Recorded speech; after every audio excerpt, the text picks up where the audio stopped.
There is a moment every year at Wimbledon that has nothing to do with tennis. It happens before the first serve, before the coin toss, before the players even walk onto center court. It happens when the royal box comes into focus on the broadcast, and the crowd, 50,000 people who have been queuing since dawn, some of them camping overnight on Church Road just for the chance to be here, turns as one toward a couple walking to their seats. And on Sunday, the 13th of July, 2026, that couple was William and Catherine. The reaction was immediate. A standing ovation that began before they had even reached their chairs. Not the polite applause of an institution acknowledging its patrons. Something warmer than that. Something that rolled through the stands and carried with it years of goodwill earned not through title or ceremony, but through showing up, through being present, through doing the work consistently and without complaint across a decade of public life that has included more pressure than most people will ever understand. Catherine, in a white tailored dress that the internet would immediately begin analyzing, smiled the way she smiles when she means it, rather than when she is performing it. William leaned toward her and said something that made her laugh, just the two of them for a second. In the middle of 50,000 people, a private moment in the most public possible setting.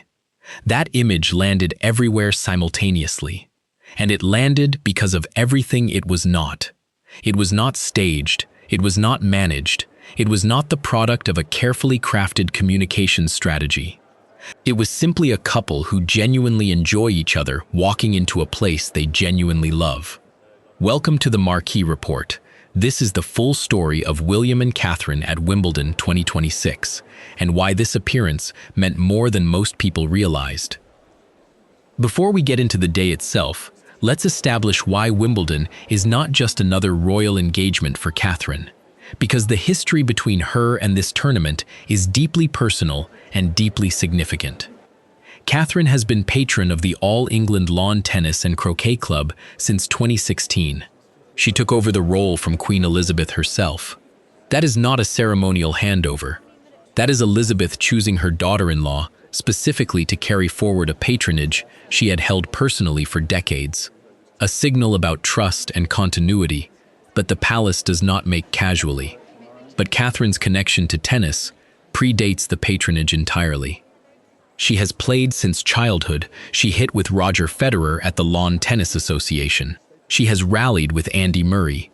She genuinely understands the game, not as a patron observing from a distance, but as someone who has held a racket and knows what it feels like when the ball hits the sweet spot.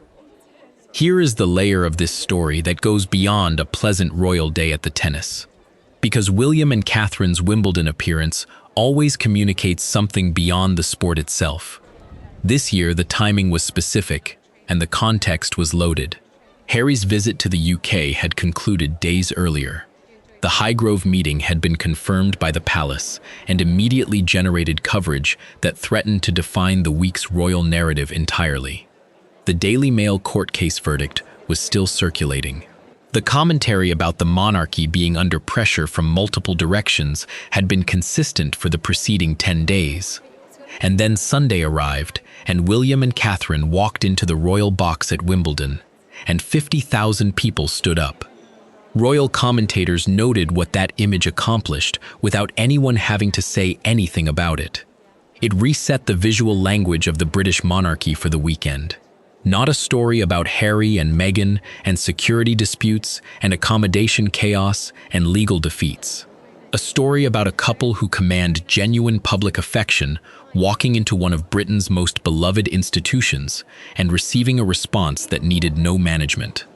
The contrast with the preceding week was not stated explicitly by any palace spokesperson. It did not need to be. The images did the work entirely on their own. Catherine's patronage of the All England Club means she is photographed extensively throughout the tournament every year.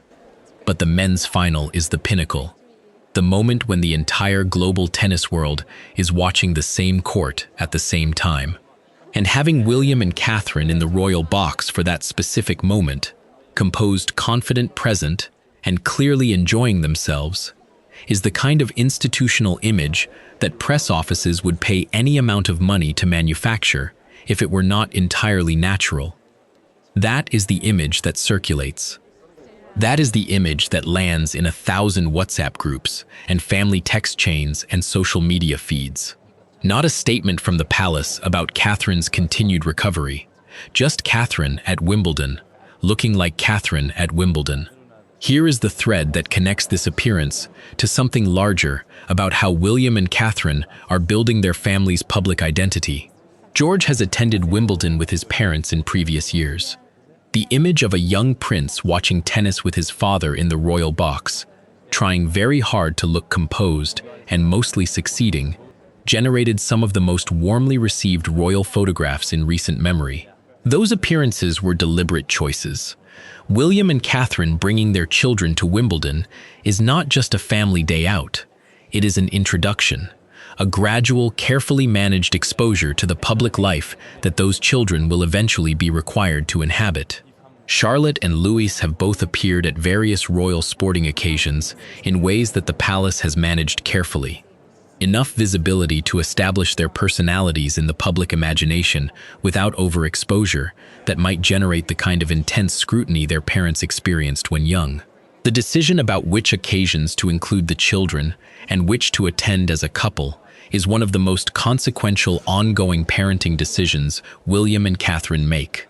Wimbledon is one where the judgment has clearly been that the occasion carries enough genuine joy and enough natural atmosphere that the children's presence enhances rather than complicates the experience. Whether George, Charlotte, or Louis were present this year has not been confirmed in the footage available from the royal family's official channel. What is clear is that William and Catherine's own genuine love of the occasion makes it one of the most natural environments in which the next generation could learn what it looks like to fulfill a public role without losing yourself entirely in the process. Here is where everything lands.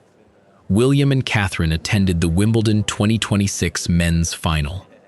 They received a standing ovation that began before they reached their seats. Catherine, as patron of the All England Club, was in her element in the way she always is at this specific tournament. William watched the tennis the way someone watches a sport they genuinely love rather than a sport they are obligated to be seen at. The match delivered the drama that the occasion demanded. The trophy presentation was warm and substantive. The royal box images circulated globally. And for one Sunday afternoon, the visual language of the British monarchy was exactly what it is at its best. Two people who have earned genuine public affection showing up for an institution they genuinely care about and being received with warmth that required no management. Wimbledon does not lie. The crowd at center court is not coordinated. The standing ovation is not arranged. The reaction is simply the reaction. 50,000 people expressing how they feel about two specific royals in real time. And on Sunday, the 13th of July, 2026, they felt warmly enough to stand before those two people had even reached their chairs. This has been the Marquee Report. Subscribe and hit the bell so you never miss what comes next. See you on the next one.